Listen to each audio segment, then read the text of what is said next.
দীর্ঘক্ষণ ধরে সভা চলছে। ইতিমধ্যে আমাদের অনেকগুলো প্রোগ্রাম শুরু হয়েছে। তার মধ্যে যারা আমাদের পুজো কমিটির অতিথিরা যারা এসছে তাদের বরণ করে নেওয়া হয়েছে এবং আমরা মিষ্টি বিতরণ যেভাবে সবাইকে করেছি, এছাড়াও আমাদের কিছু অতিথি এসছে তাদেরও আমরা বরণ করে নিয়েছি। এলাকার যারা আমাদের নারী শক্তি তাদেরকেও আমরা সম্মান দিয়েছি।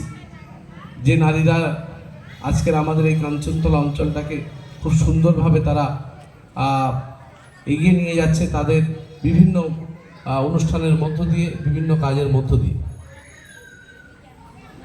আজকের এই বিজয় সম্মেলনটা কেন?